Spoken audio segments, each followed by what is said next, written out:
जय जय महाराष्ट्र माझा, गरजा महाराष्ट्र माझा। मराठी राजभाषा दिवस, मराठी भाषेचा गौरव दिन। मराठी राजभाषा दिवस हा महाराष्ट्रातील एक महत्त्वाचा सांस्कृतिक आणि भाषिक सोहळा आहे। दरवर्षी 27 फेब्रुवारी हा दिवस मराठी भाषा दिन म्हणून साजरा केला जातो। हा दिवस ज्ञानपीठ पुरस्कार विजेते आणि मराठी साहित्यिक कुसुमाग्रज म्हणून प्रसिद्ध असलेले प्रख्यात मराठी कवी विष्णू वामन शिरवाडकर यांच्या जयंतीनिमित्त मराठी भाषा दिन साजरा केला जातो।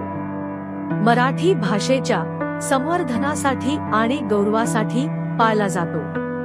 मराठी भाषा एक समृद्ध परंपरा। मराठी ही इंडो आर्यन भाषा कुटुंबातील एक प्रमुख भाषा आहे।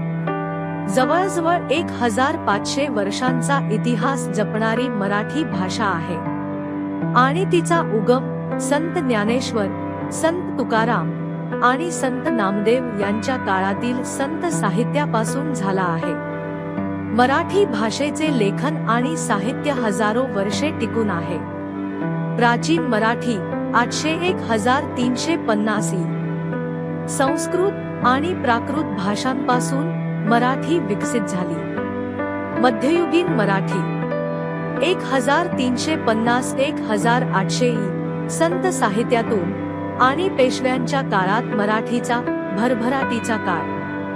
आधुनिक मराठी 1800 नंतर छापील साहित्य, वृत्तपत्रे आणि साहित्य चळवळींमुळे मराठी भाषा अधिक विकसित झाली।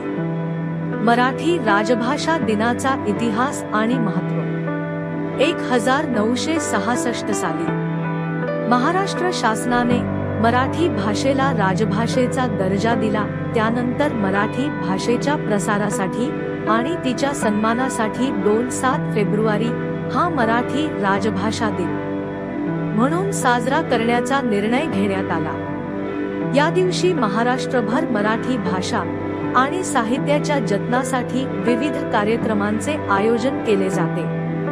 या दिवशी साजरे होणारे उपक्रम: मराठी राजभाषा दिनानिमित्त शाळा, महाविद्यालय, साहित्य संमेलन आणि सरकारी कार्यालयांमध्ये विविध कार्यक्रम आयोजित केले जातात। मराठी भाषा आणि संस्कृती यावर व्याख्याने, मराठी कविता, गीते आणि नाटके सादर करणे, निबंध आणि वक्तृत्व स्पर्धा, मराठी ग्रंथ प्रदर्शन आणि वाचन उपक्रम।